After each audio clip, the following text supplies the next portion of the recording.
thing. What is the thing? I don't know. I don't know what it is. Wasn't there a throwaway line about it hopping species, and that's why they were like, we gotta get, you know, the overcrowding or whatever, because it was a pig's disease, and then now a pup had shown up with it, and they were worried that humans were gonna get it?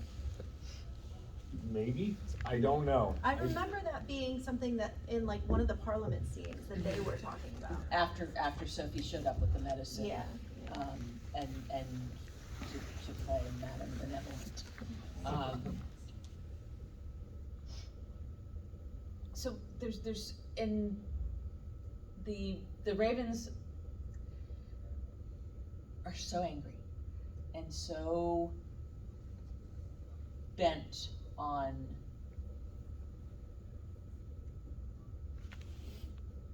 violence. Right. Even really before the road shut down. I was wondering, what did you think of the Ravens? Were you with them, or did you look at them and go, maybe a bit too much? Well.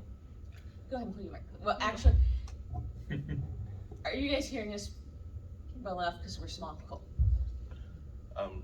Really, it's interesting because like the whole thing is allegory for racism. So it's like when you critch is basically a way to call them the N-word, and it's like because the way the police officers sneering at them when they see them is just, it's just blatantly obvious, and it shows that sometimes people can try to figure a way to get past it, or they can get angry and just lash back against it. Yeah. So people can only take so much of being oppressed and being put down and being basically segregated from everything else because they have a disease that people might be able to get, but they look at them like, oh, they're different, they probably get it more than everyone else, so let's just segregate them and get them out of the way, and then try to control how often they come out and how often they can do whatever they can do.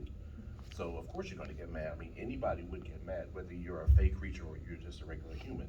If someone did that to you on a consistent basis, you would definitely try to lash back at it. I agree, and with all that said, I was not a fan of them. I thought they were annoying and dumb. I got it, but I was also like, man, I feel like you're doing things that are Just out of anger. right, like that are hurting yourselves, hurting your people. Self-destructive.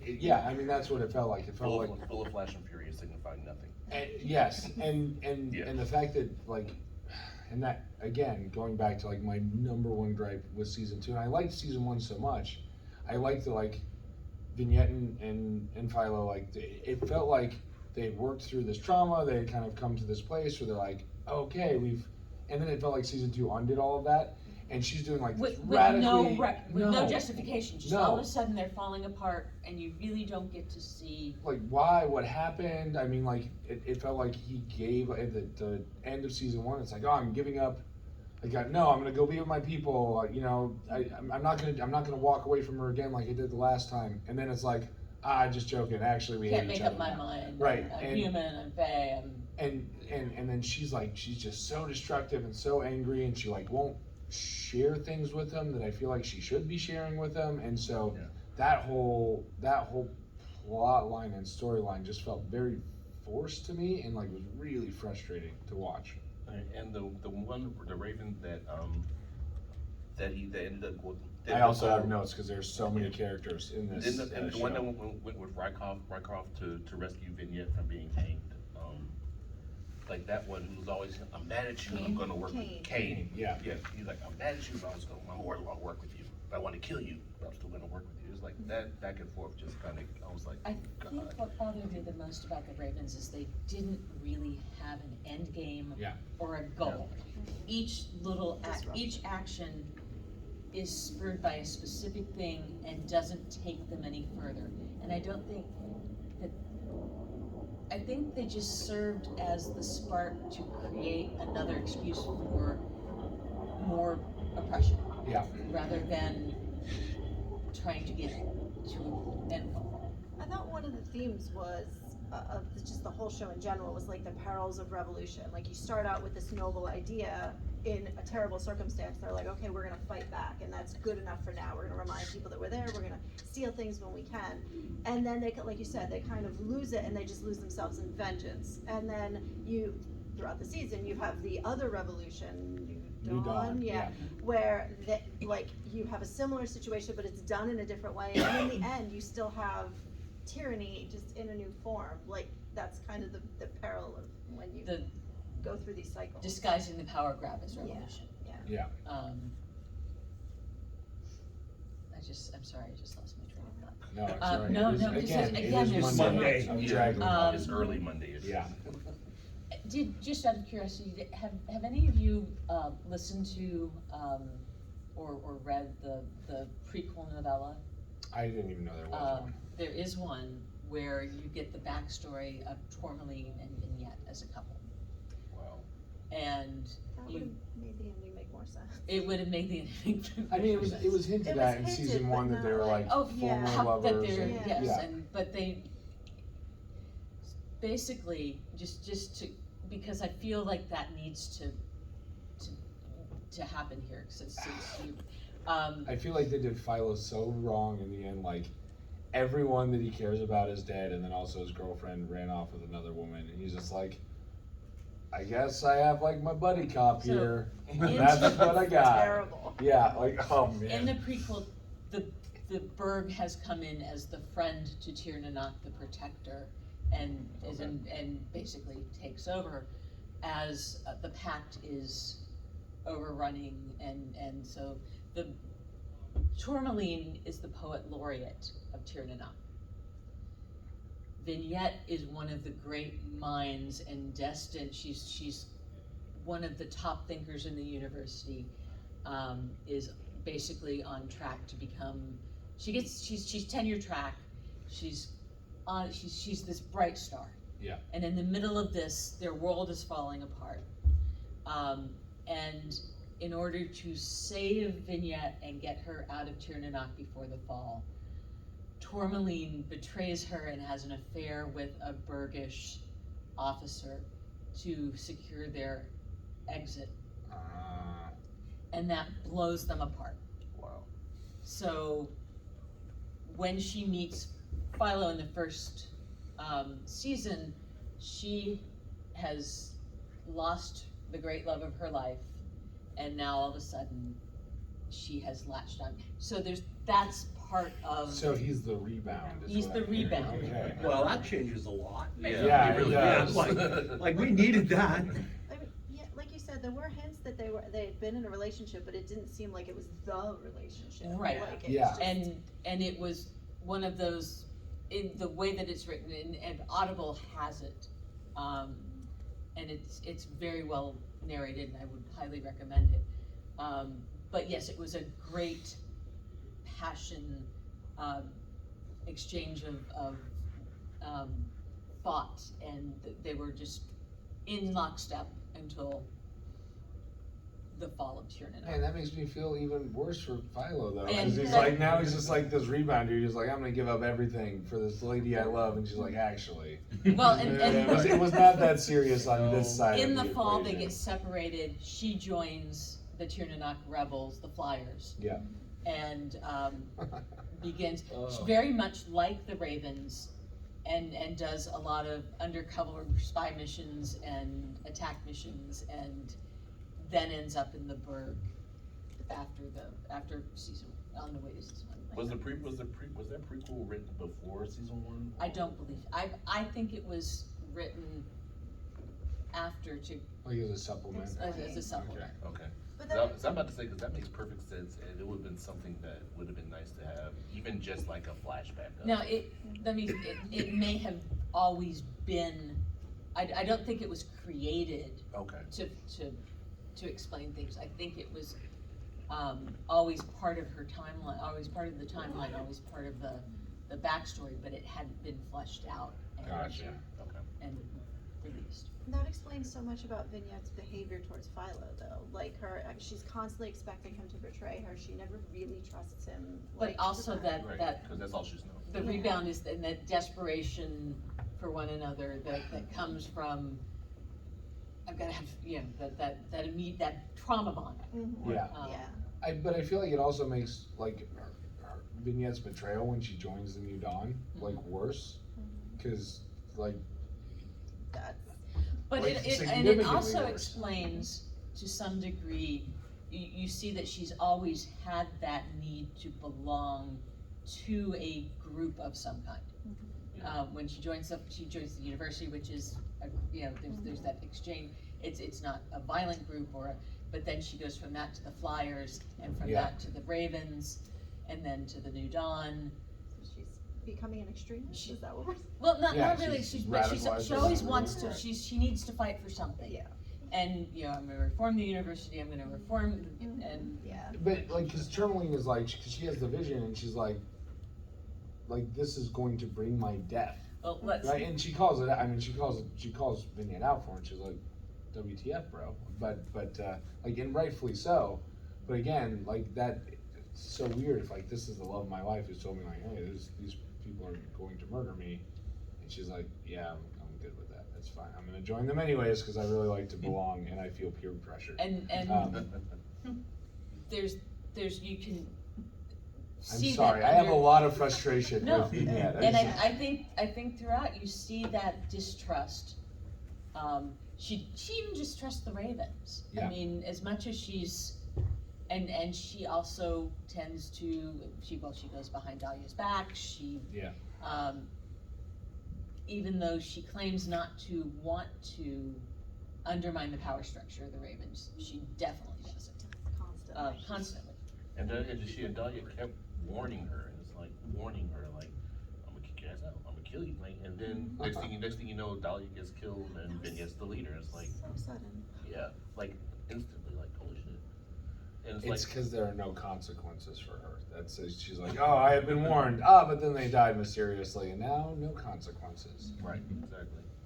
Just as a side note, one of the other things that I truly enjoyed, and we were talking about this with similar to The Expanse, is the concept of family among the Fae. Uh-huh. And that a family isn't mom, dad, kids. A family can be 5 adults planning to have their own kids. A family can be Puck, Pix, whatever, living together. And it just is. They don't, aside from the one bit in the hospital where she explains that Kane's wife, Yes. Yeah. Una. I mean, Oh, that was. oh no, the thing I started to say, it's like, no, that's Star Trek. Because it's Monday. She explains that Kane and Una had formed the family with 3 others, and they were starting to plan their children, Right. and the dynamics of their family, and now Kane and Una were the only ones left. Yeah. And when Una died, Kane would be alone. And that's part of where the bond between Kane and Vignette became so strong so fast without any explanation. And it was that one exchange from when I went back and looked at it again. Mm-hmm. It's like, oh, there's this sympathy and empathy, and she feels a need to protect him because he's alone. Yeah. And all of a sudden they're so, and they really, again, skipped so much of the development. All of a sudden they're like brother, sister, bonded, and it just, some of those connections didn't form for me, Mm-hmm. because they seemed forced. She seems more loyal to him sometimes than Philo, which. Significantly, I would say. And one of the things that was hard for me was how so many of the episodes were split in half, but I liked being able to concentrate on an area at a time. Yeah. So we would get half an episode of the Berg and the Row, Yeah. and half an episode of the New Dawn. Yeah. But it still seemed like there wasn't enough time for either. So I was wondering, No. do you think it would have been better structured to have, say, an entire episode of Agreus and Imogen and the New Dawn and let that develop more deeply? Or were you happy with the way it was split?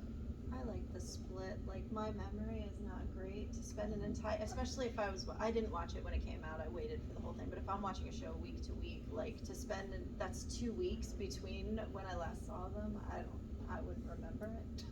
And like, and I agree. I think this one was good because the Agreus and Imogen line, like in the first season, I really enjoyed it. Like, and I didn't think I was gonna enjoy it. I was like, this is like Victorian romance. This is not my thing at all. But then I found myself like strangely rooting for them and like invested in their relationship.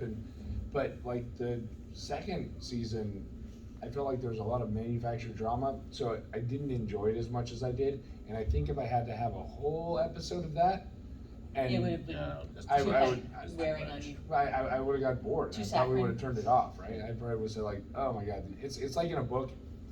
You know, I love Robert Jordan. I love The Wheel of Time, but Oh.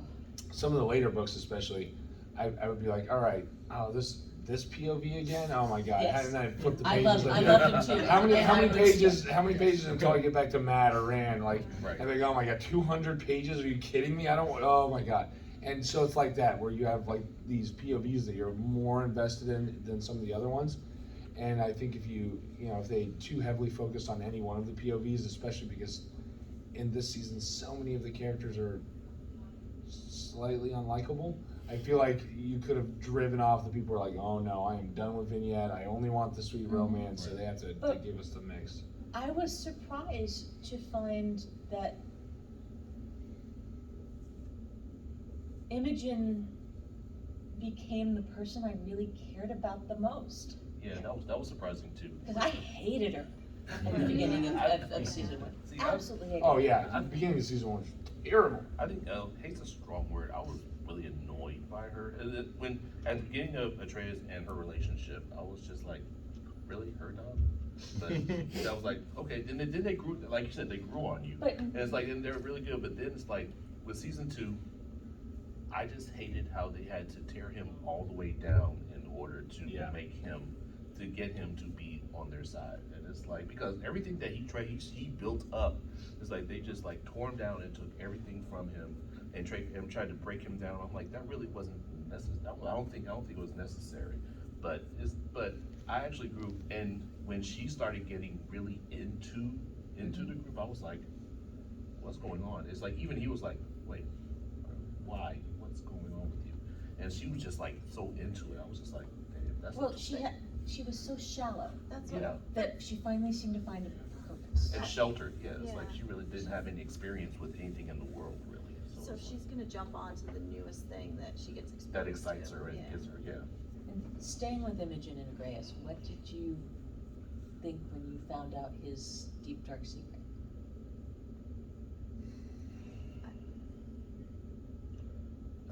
I mean, he had to, like you said, they tore him all the way down, but he had to represent like the old caste system that they were trying, that's what I always kind of, Yeah. like, he's the old way, they're Yeah. trying to bring the new way, so he's like the, I agree with that.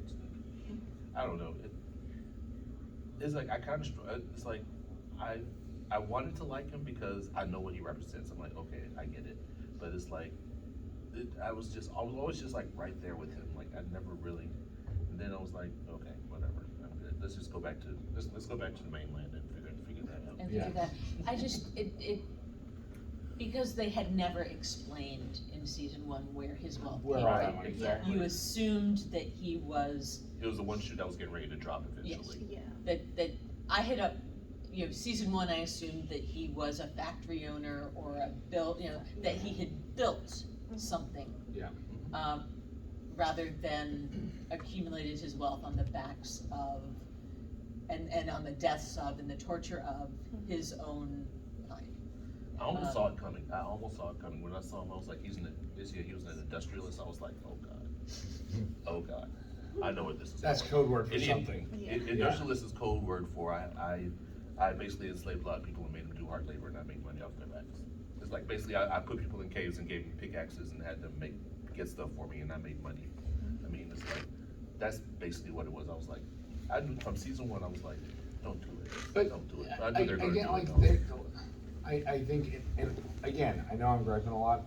I enjoyed this show. I enjoyed season 1 more than I enjoyed season 2. But I mean, part of it is like, it's a really gritty world where kind of everyone is shitty a little bit, right? So like, I was not surprised at all.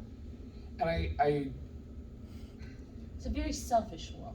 yeah, that's right. It's a very selfish world, and there's a very, I got mine, and that's really all that matters at the end of the day. And I think for me, the fact that everyone is selfish or self-involved, Yeah, even if they're not hoarding or taking, or if they're not selfish, they're only invested in their own narrative. yeah. And they're so delusional about it, though. Like, And- I'm doing it for all the right reasons. It's not about me. It's about my Mike, project. is Philo fighting for the Fae, or is Philo trying to be a savior because he needs to be? I don't think Philo knows what he wants. Yeah. I mean, Yeah, I mean, it's like the scars on his back are like basically a boulder that he carries like everywhere. It's like he has to prove that he's enough Fae to actually help them when everybody's looking at him like, where are your wings? And it's like that's something that he's carried with him for most of his life. So it's like, And hidden. Yeah. I mean, he was in the Burkish army. So it's like, and he has, and once everybody found out, it's like his fellow cops shunned him. It's like the Fae shunned him. So he was almost a man without a home. which is why in season 2, the Domvi and the Philo romance is the best romance in the entire series. I mean, like him like coming around, like begrudgingly coming around, and like he defended. He's admitting that Philo saved him in front of his family, and then like that whole thing, Right. that whole story arc, like Domvi, like he's a jackass, but he was also probably like one of my favorite characters by the end of season 2, and I was like, When you see him with his family. yeah, And the whole world shifts. Yeah. I mean, it literally, it's like a stage revolved. It really is. It's like you see him being such a douchebag, but then it's like once he gets around his kids, it's like, I mean, it's almost Jekyll and Hyde-ish. It's like the way he like kind of switches it on like a light switch. Isn't the idea that he knows his purpose and has a place and doesn't really shift a whole lot? Like, that's what Philo likes in him. Like, I want to be like that guy who knows what he's an asshole. But sorry, it's 10 a.m. But there's not a lot of young no, faces here, so yeah, we'll let nothing her- wrong. But I think Philo's always looking for his place, and Dobby has a place. It's very clear. And not only is he Philo looking for his place, but he's literally, and we get to see it physically, fighting with himself. Yeah. And I thought that was, I mean, I get it. I get why they did it, but I was also kind of like, this is weird. There's like, to me, it felt kind of lazy. contrived. Yeah, a little bit. Like, oh man, we have to speed this character development along, so we're gonna do this weird, creepy smile version of him, and then that's gonna show he's wrestling with himself instead of like really doing the character work. I felt like. Well, since you mentioned bromance, let's talk about Darius. Yeah. Because if there was one character that I wish we could have had developed and seen more of, it was Darius. Yeah. I wish it would have been season 1 so bad. But And Darius and Tourmaline. And Darius and Barrett, I think, and the fact that they like those two, I really felt like they got done they're dirty just, too. yeah, exactly. And you've got one reasonable person who is truly involved. That's right. Who truly wants justice, regardless of whether you're Burgish or Fae, or he just wants the truth. Yeah. And he just wants fairness. And Yeah. he doesn't get it. Nope. Ever. And Darius is the same way. Darius just wants to be. Yeah. yeah, And he doesn't want, I mean, what happened to him is horrible, the experiments, but he's got a philosophy of life where he's come to terms with it, and he tries to live his life to not harm anyone. right. and just be, and no one will let him be. And let's go back to the bromance. Because then we get the whole exchange between Darius and Vignette, and it's very clear that they're both jealous of each other's claim on Philo. Yeah. Um, And again, I was thinking, like, why? Because she does not have a claim on him. Like, she barely likes him. I mean, it's like she tolerates him at best. And I'm like, bro, there ain't no competition here. All right, you got it. She is clearly not invested in this relationship. So, I mean, it was, but that was I felt like, I don't know why Vignette. I mean, she is the main character, but she felt like she had main character syndrome, where everyone was like, oh, she's so smart, and she's so accomplished, and she's so good, and we have to worry about her, and she should be the leader of our people. And I'm like, what are y'all see in her that I don't see in her? I don't understand what's going on here. and there's the desperation that they have, that's been constant. Her through line is this desperation and their desperate love, and it just became hollow to me as they start to fall apart, but they're hanging on to this. They want to find that motivation again. Yeah. I'm supposed to love you so much, and I do love you so much, but I can't get past We have this everything. star-crossed Don't like lover you. thing, but also can barely But stand to also- look at you. Yeah. And I can't stand you, felt- but I'm gonna risk my life and break into a prison to save you. there's just, it was just a series of unfortunate events after series of Yeah. and there was so little, you got so little hope throughout the second season. Yeah. There were no breathers. Right. And except every now and then, the promise of a breather from the New Dawn, you kind of get that suckering in. But that went away really fast. Yeah. Because you saw almost immediately the block captain. You saw the structure underneath, and you saw the tentacles. Yeah. And so even when you got that small respite of the country and the quality, and it was also in tone very different. You had sun, you had bright skies, you had everything was set up to make you comfortable, but you never could relax even then. Right. And that was one of the other things. It was so bleak, it just kept coming at you. You almost end up exhausted. I was wondering if you guys felt that as well.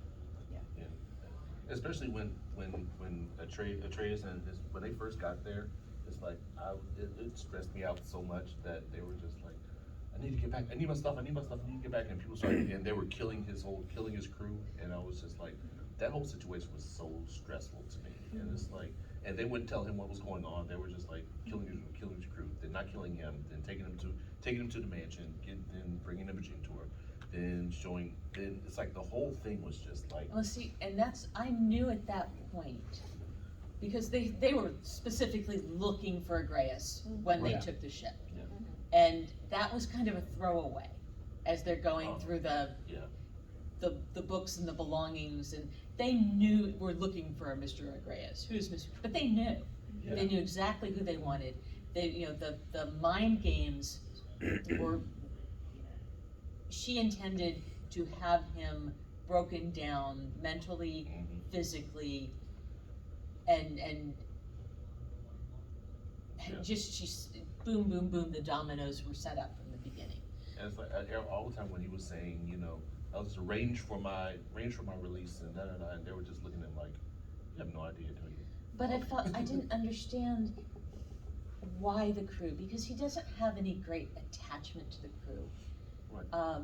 Except for the guilt of feeling, but they You know- didn't set up why he would feel responsible, because he doesn't know why he's there. You know what it is? It's because those were his people. They weren't necessarily his people, but they were his belongings. Like, this is the things that he has accumulated with his over time, with the wealth that he accumulated off the backs of his people, with everything else. Those were his things, and they wanted to take everything away from him and break him down. So it's like, of course they're gonna kill him. If they kill his crew that he hired meticulously in front of him and just like ransacked his boat. And like, but the way that they killed him around him was purposeful to make him feel like we're taking everything. Right, and but just for me, that it didn't seem like they established his connection to his crew. And the motive for doing it. And They were possession. I mean, that's all it is. It's like they were his things. yeah, They were taking away from him. I like the way they. Yeah. I'm also thinking visibility, like if he's made all his money, people dying out of his sight, he doesn't see it, Right. he just sees the results of it, so this was a way to like remind him, no, this is This how is you what got you where, wrought. this is what you do, Oh, yeah. you know, we're just gonna make you see it and get blood on you in the process. I think going back to your question of like the exhaustion bit, I've watched lots of grim stuff. Like I like Game of Thrones. That's really grim. I mean, so I'm not opposed to the grim. I think for me it was less like, it's not that it was grim that made me feel exhausted. It's the breakneck pace of the show, and there's just And there's no breathing space in terms of plot points. It's like blah blah blah blah blah blah blah blah, like all the way to the end, and you're just sprinting from the moment that it starts to the end, from one thing to the next thing, without ever really like exploring the consequences of these things, or like looking at the broader implications, or like there's no ripples. It's just like boop boop boop boop boop all the way to the end. And the other thing that I missed, there was really no place to laugh or enjoy, ever. Hardly ever. Yeah. Oh, No, so Very little humor, serious and what show. humor there was very sardonic, very, Sardonic, grim. Everything was dark about it. It's like, yeah, there was no happiness anywhere. But I and mean, that's no kind of, hope up. Yeah. And so when the new dawn comes along and you think, oh, here's the revolution, here's our equality, here's our freedom. Yeah. And then you realize that it's not, there goes your hope again. And so all along, Tiernanak has been our hope. It's our dream out there that someday we're gonna go back and find the ideal. Yeah. But I wonder, Tiernanak had been corrupted, and corrupted is not the right word, it's, tainted. despoiled, tainted from the beginning, Right. you know. So, do you think that Tiernanak can be rebuilt into what it was before, or does it become something completely different?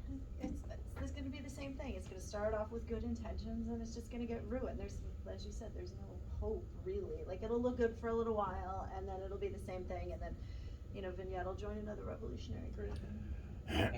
I think my problem with that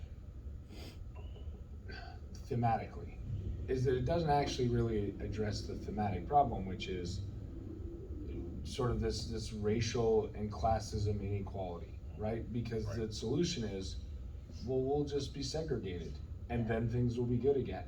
And I feel like from like on the character level, like, okay, yeah, that's like, oh yeah, if we just have our own place and, you know, screw the humans and everything will be fine again if like we were just in charge and we're back in our homeland.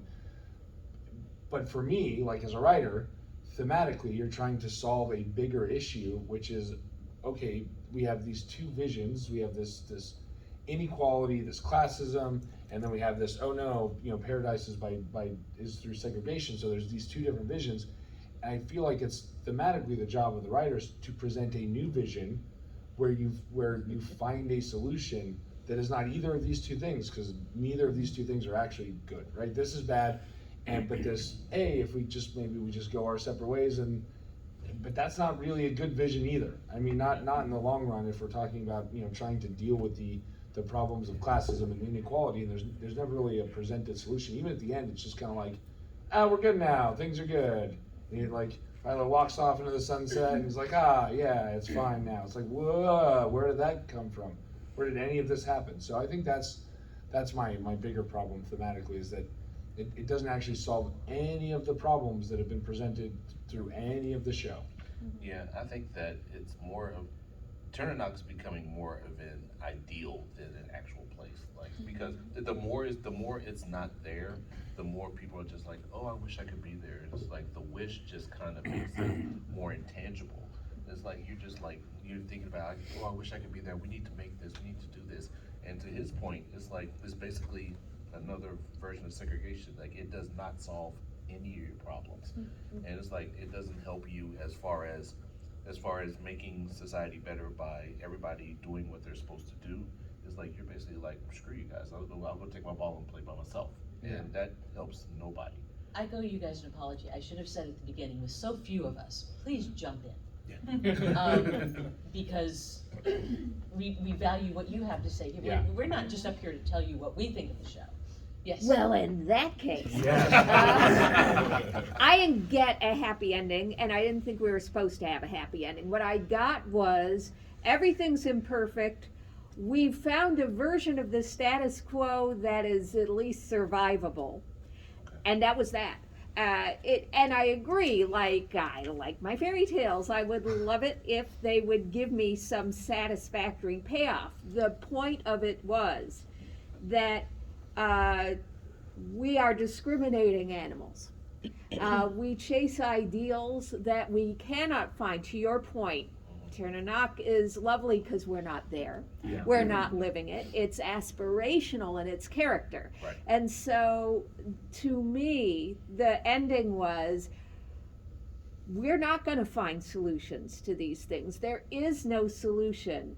Our idea of ideals are illusions, and we are not capable in reality of achieving these. I mean, it was not exactly a happy ending, but it was the ending we got. No, and I think that you're 100% spot on.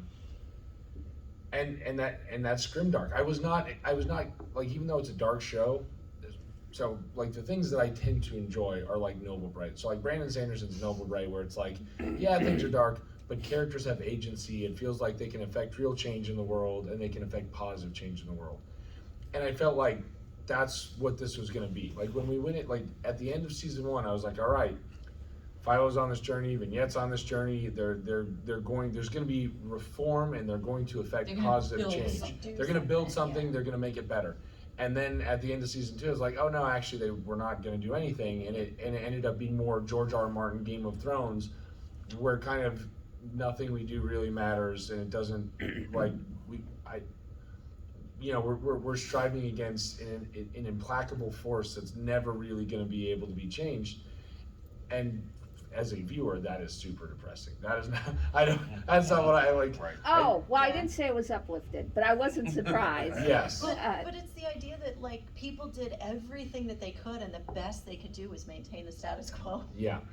A livable status quo. I mean, it reminded me of Joe Abercrombie books, if you read those. It was very much in that vein. So we have totally forgotten the Sparas. He's cool looking. He's gorgeous. Yeah. And in a I like grotesque. monsters. I like monsters, and there's a good monster. Thematically, it's past mistakes, echoes. There was a ripple. And the There was last a of, ripple. and the You're last right. of his kind, or we think we don't. think. We don't They know. don't establish that. Thought But to be probably, extinct. yes. Possibly, probably, and for a moment, I actually went to the place of maybe Philo wasn't Pix. Maybe I didn't understand the connection between the Sparas, and so he saves Yeah, him. initially, yeah, for sure. Right, he saves him years in the past, as when he's in the army. Yep. And it's just another thing that didn't get developed, because Philo definitely feels a loyalty to him, and he really, I think, by refusing to go after him. Yeah. When Dombey wants to find out who he is, and Philo's like, we got other things to do, this is the least of my worries, but at the same time, Vera is on his, and then you find out that he's actually New Dawn. Right.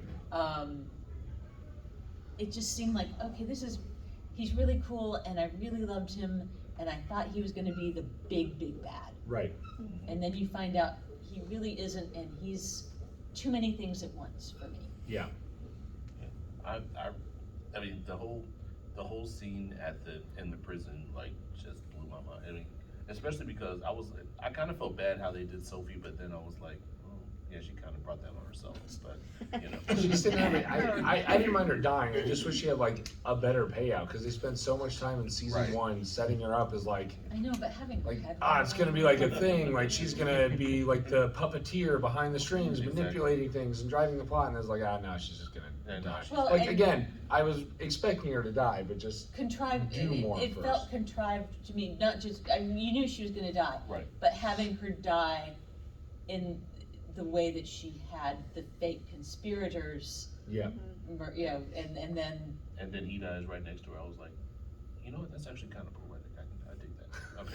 Okay. and I totally missed, and I'm one of those people that I want to figure it out before anybody else does. I did not, until it was blatantly obvious, see the familiar connection between them. Mhm. And I went, but it wasn't like, oh, that's so cool, I missed, this is a plot point that I didn't see coming. And it's like, really?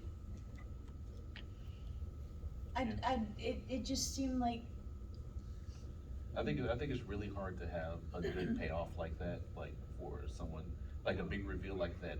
You have to really work to make that payoff be like, yes, that's beautiful. Because otherwise, it's like if you mess up one small detail of yours, like really, and it ruins like everything else that came before it. and it's not even the taboo nature of incest, but that Right. really didn't. It didn't horrify me. I just kind of like Again, that. I've seen. It was an anticlimax. Yeah. It was just, yeah, it was, why? Yeah. Because there could have been so much more between them other than, and there could have been so much more struggle Yeah. as they dealt with it. We have 4 minutes. Anybody have any questions or something they wanna bring up that we haven't talked about? Because again, there's so much, we're leaving So out much. huge gaps. I don't have a question. I think you guys are spot on saying, like, when you look at this world, you zoom in on it, it's like, oh, this is fantastic. It's awesome. It's amazing. And the closer you get, it just starts to fall apart and to fall away. The further you get into it, the closer you get. And when you get, when characters, then you get to action, and then it's just like, I just want to go back out here. I'm just gonna And look it down starts on out and you think you've got this great steampunk, Yeah. gorgeous kind of, almost what, Shadow and Bone Yeah. Okay. is heading for, in terms of tone and it's beautiful. As dark as it is, Oh, it's no, yeah. beautiful. Oh yeah, that's gonna be a big mess. Oh my. Oh, not Shadow and Bone, but It really but is. Shadow and Bone is, Shadow's gonna be creepy. No, but Fan actor situation. the world building, I love the concept, I love the cinematography, I thought the world is incredible. it's It all really is. great, it was just, It was. and again, it was the execution of it all, and mostly season Yeah. 2, because I really enjoyed season 1. And for as expansive as it is, and as many characters, and as much is going on, it's still really constrained. Yeah. It's still really compact, and that was part of it for me as well. And it added to the oppression, Yeah. because it's so tight and there's no room to move, and too many people, and not enough time to enjoy the story. I will say my other big, again, aside from Vignette and Philo having a really weird relationship, I also felt like Orlando Bloom and Kara, I think Kara. Well, Kara was having, and this is something that she recently came forward and said, look, she didn't say she was an addict or an alcoholic, I have just gone off the deep end, I overdid my fame, and I lost myself. I didn't know any of that. Yeah, oh yeah, I thought it was very, and she said, I'm coming forward because people need to see that it can happen. Yeah. And also I'm gonna disappear for a little while. But I That's, thought that's all they're- going in there too, and you can kind of Yeah, see it. and you in can her. see it, because I feel like they're, the actors, their chemistry is just it's not there. But also- there's nothing on screen that's they don't They got jive. stuck in Prague. That's true, and there was COVID that there's happened, COVID and shut down in the middle, and they production. had most of it put together, but not all of it, is what I Yeah. understood.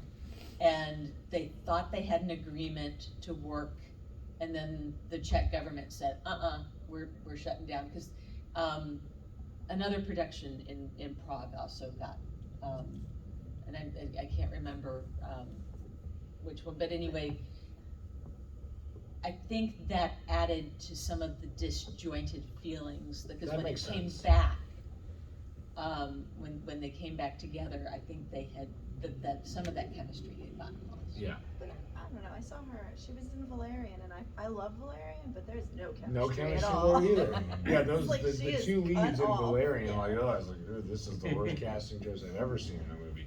So, I'm sorry, I just realized we got to a minute, and we're still not done. Sorry. So, if you liked this panel, please rate us in the app 5 stars. If you didn't like us, we are the puppetry track. I stole that from I think Sean. And Rate us 5 ironic stars. 5 ironic. If you have not yet donated to the charity Cure for Childhood Cancer, we would appreciate that you don't have to do it with us, but sometime during what's left of con, either purchase one of the gold ribbons, which is the color for childhood cancer, which are available in the DragonCon shop. And thank you so much for coming to join us. We Y'all are really troopers. enjoyed Seriously, yourself. y'all are Troopers, troopers yeah. for Thank Monday you so morning, much. 10 a.m. panel. Monday morning, oh my God, the spider web. Yeah. Thank you. Thank so you. much. Thank you very much. I guess in the end I gave them This a huge panel pass was about rated the year so